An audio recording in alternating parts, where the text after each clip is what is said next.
Si t'es en première spé et que t'as rien compris au théorème d'Al-Kashi, reste ici, on reprend tout en quelques minutes. Le théorème d'Al-Kashi, c'est pas très compliqué. En quatrième, vous avez vu le théorème de Pythagore qui s'applique uniquement dans les triangles rectangles. D'ailleurs, si vous n'avez pas compris ce théorème, n'hésitez pas à aller voir le TikTok qu'on a fait précédemment. Et dans les commentaires, justement, vous m'aviez fait remarquer que on pouvait utiliser le théorème d'Al-Kashi. C'est ce que nous allons faire aujourd'hui, puisque ce qui est génial en fait avec le théorème d'Al-Kashi, c'est qu'il s'applique avec tous les triangles, qu'ils soient rectangles ou non.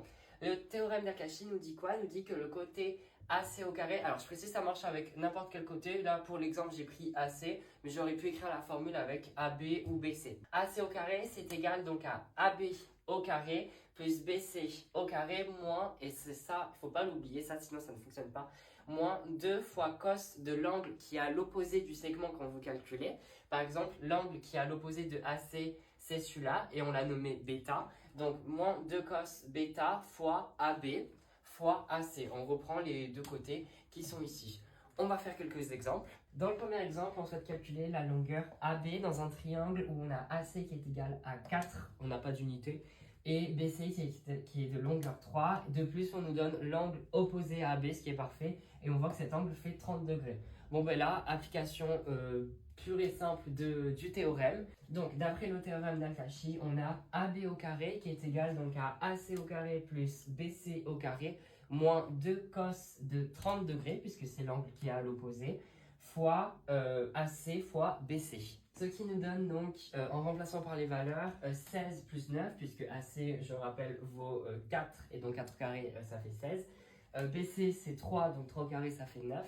Moins 2 fois, parce que tout simplement c'est la formule, cos de 30 degrés c'est égal à cos de pi sur 6, et donc cos de pi sur 6 on sait que ça fait donc racine de 3 sur 2, moins 2 fois racine de 3 sur 2, on peut voir d'ailleurs que ça va se simplifier, fois 4 fois 3, donc on peut encore réduire tout ça évidemment. Donc AB au carré ça nous fait 25 moins 12 racine de 3, sauf que nous on veut juste AB, donc on va venir écrire que AB en mettant la racine c'est égal donc à 25 moins 12 racine de 3, le tout sous la racine.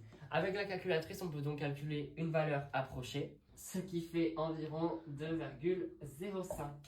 Et du coup, est-ce qu'on peut calculer un angle grâce au théorème d'Al-Kashi? Exactement, et c'est justement ce qu'on va faire dans le deuxième exemple. Dans le deuxième exemple, on nous donne le triangle ABC, on nous donne toutes les longueurs, donc ça c'est superbe. AB qui vaut 9, BC qui vaut 8 et AC qui vaut 7, et on nous demande de calculer cet angle. Donc du coup, on va venir utiliser toujours le théorème d'Al-Kashi en partant de AB, puisqu'on voit que le segment opposé à cet angle, c'est AB.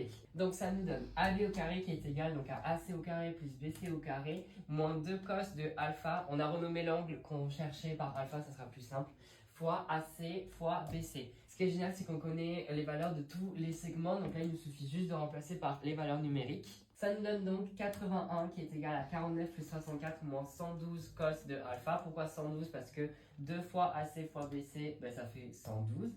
Et donc après, on va venir isoler tout simplement le cos de alpha. Donc on va venir passer le 49 et le 64 de l'autre côté. Ça nous fait donc moins 32 qui est égal à moins 112 cos de alpha. Si on multiplie par moins 1, on peut donc enlever les moins.